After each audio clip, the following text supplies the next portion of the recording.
Bom dia, tudo bem? Agora nós vamos estudar os animais invertebrados, começando pelos poríferos e quinidários. Todos os representantes do filo Porífera são aquáticos, a maioria marinha. Não possuem órgãos de locomoção e a maioria está presa a rochas, portanto são chamados de sésseis. Vivem isolados ou formam colônias de tamanhos e cores variados. A sua organização é muito simples. Não formam tecidos definidos, nem se agrupam em órgãos. São os únicos animais que não possuem sistema nervoso. Algumas espécies apresentam simetria radial, ou seja, de qualquer lado que eu corte o animal, pela horizontal, vertical, diagonal, eu vou ter sempre dois lados iguais. Mas a maioria é assimétrica.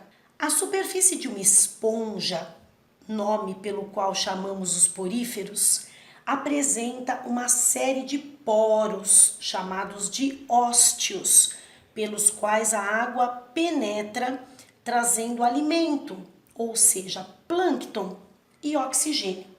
No interior do animal há uma cavidade, o átrio ou espongiocele, e na parte superior uma abertura maior, o ósculo, pela qual a água sai. A epiderme é formada por uma camada de células, chamadas pinacócitos, interrompida por porócitos, células com poros que permitem a entrada de água.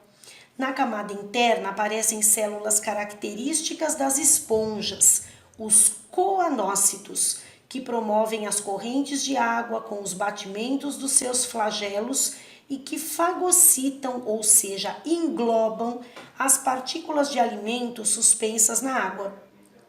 Entre essas camadas, há uma outra camada gelatinosa com várias células.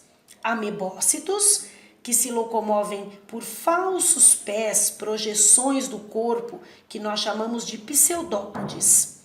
Os arqueócitos, que são células não especializadas e capazes de originar outras células. E os espongioblastos e escleroblastos, que produzem o esqueleto do animal. A sustentação da esponja é dada por uma rede macia e flexível de filamentos de proteína, chamada espongina, produzida pelos espongioblastos. Algumas esponjas possuem, além dessa rede, espículas, que são estruturas semelhantes a agulhas ou espinhos, de calcário, carbonato de cálcio, ou de sílica, dióxido de silício, produzidas pelos escleroblastos. As esponjas não possuem boca nem cavidade digestória, são animais filtradores. À medida que a água circula em seu interior, os coanócitos e os amebócitos capturam, por fagocitose, seres unicelulares. Os amebócitos realizam a digestão intracelular e distribuem o alimento digerido para as outras células. Elas também não possuem sistemas responsáveis pela respiração, pela circulação e pela excreção. O oxigênio, o gás carbônico e as excretas entram nas células ou saem delas por difusão e são levados pela corrente de água. Os coanócitos assemelham-se aos protistas unicelulares.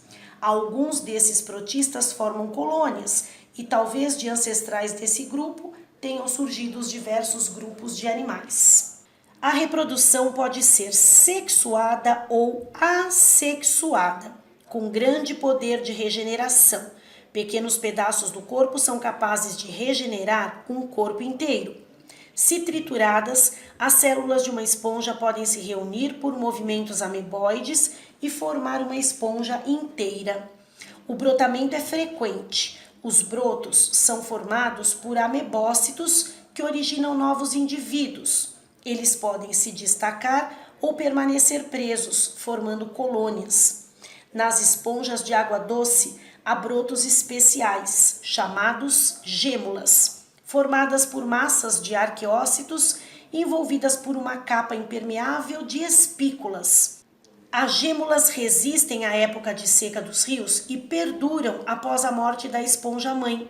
Na época das chuvas, desenvolvem-se e originam novos indivíduos. Algumas esponjas possuem sexos separados, ou seja, são dioicas, mas a maioria é hermafrodita ou monóica. O mesmo indivíduo pode produzir gametas masculinos e femininos. Nesse caso, porém, o espermatozoide e o óvulo de um indivíduo são geralmente produzidos em épocas diferentes. Portanto, a fecundação é quase sempre cruzada entre gametas produzidos por indivíduos diferentes. Os espermatozoides saem pelo ósculo e penetram em outra esponja com a água, fecundando os óvulos. Nesse caso, a fecundação é interna, mas há esponjas em que a fecundação é externa. O desenvolvimento embrionário é indireto. O ovo não origina uma esponja, mas se diferencia em larvas móveis que, após algum tempo, fazendo parte do plâncton, fixam-se em um substrato, originando uma nova esponja.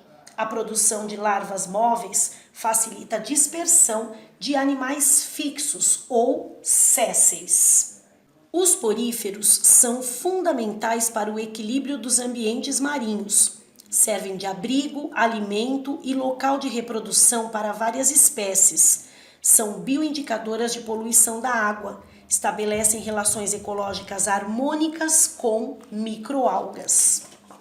Agora vamos falar sobre os quinidários. No filo Quinidária são classificados os corais, as águas-vivas, as anêmonas, as caravelas e as hidras, animais aquáticos, quase todos marinhos. Alguns são bem conhecidos pelos habitantes de regiões litorâneas, por causa das lesões semelhantes a queimaduras que podem causar a quem encosta neles. Por isso, quando encontrar uma água-viva na areia da praia, não a toque. Além daquelas lesões, podem surgir alergias que, em alguns casos, precisam de tratamento médico. Os quinidários possuem simetria radiada, que permitem às formas sésseis entrar em contato com o ambiente em várias direções, facilitando-lhes a captura de alimento.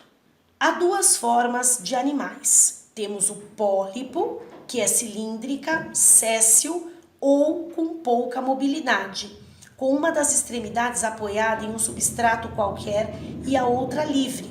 A abertura bucal é rodeada de tentáculos. As anêmonas servem de exemplo dessa forma. E temos a medusa, que é arredondada em forma de guarda-chuva, apresenta movimentos causados pela contração do corpo, lança jatos de água e tem vida livre. Corresponde a um pólipo invertido com a boca na parte inferior. Também apresenta tentáculos na periferia do corpo. A água-viva é um exemplo dessa forma. Alguns representantes só apresentam a forma pólipo ao longo da vida, outros apenas a forma medusa. Há também quinidários que alternam as duas formas durante o ciclo de vida. A parede do corpo dos quinidários é formada pela epiderme e pela gastroderme. Entre elas está um material gelatinoso chamado mesogleia. Na epiderme estão as células mioepiteliais ligadas ao sistema nervoso e que agem como músculos, contraindo o corpo do animal e provocando movimento nas formas móveis ou mudança na forma do corpo. Entre essas células há outras menores importantes na reprodução, chamadas de intersticiais. Na superfície do corpo, há células exclusivas desse grupo, os quinidócitos, que se originam de células indiferenciadas, que são chamadas quinidoblastos, e são responsáveis pela defesa contra predadores e pela captura de presas. Dentro dos quinidócitos há uma cápsula chamada nematocisto, que contém uma espécie de fio enrolado, com uma ponta que funciona como se fosse um arpão. Quando a célula é tocada, a cápsula se abre, o filamento se desenrola, penetra na pele da presa e injeta nela uma toxina capaz de paralisar e matar os animais que servem de alimento aos quinidários, como pequenos peixes, crustáceos e vermes. Em alguns quinidários, como os corais, a epiderme secreta um exoesqueleto, ou seja, um esqueleto externo de calcário e substâncias orgânicas. Em outros, como a água-viva, o corpo é mole, porque não possuem esqueleto de sustentação. A reprodução pode ser feita por brotamento. As células se multiplicam em uma região do corpo e originam um novo ser. O broto pode se soltar e ter vida independente ou permanecer ligado, formando colônias. Temos a estrobilização. Ocorre um tipo de estrangulamento que divide transversalmente o animal em vários descendentes. A reprodução sexuada é feita por gametas produzidos nas células intersticiais. Na maioria das espécies, os sexos são separados e a fecundação é externa, ou seja, os gametas se encontram na água. O desenvolvimento é indireto, com estágio larval, e do ovo surge uma larva ciliada e livre, chamada plânula, que se transforma por metamorfose no adulto. Em muitas espécies de quinidários, há alternância de gerações ou metagênese, ou seja, a reprodução assexuada alterna-se com a sexuada, em um ciclo em que há também alternância entre as formas pólipo, que é assexuada, e medusa sexuada. Esse processo é diferente do que ocorre nos vegetais, pois nos quinidários ambas as formas são diploides. Os quinidários participam da maioria das teias alimentares marinhas. Os recifes de corais servem de local para o abrigo, reprodução e alimentação de diversas espécies de animais. Por causa da poluição do mar e do aumento de sua temperatura, as algas começam a morrer, o que pode ocasionar a morte dos corais. Isso é chamado de branqueamento dos corais. Bem, terminamos por aqui. Qualquer dúvida, estou à disposição de vocês. Podemos tirar as dúvidas nas nossas aulas ao vivo ou pelo chat. Até mais!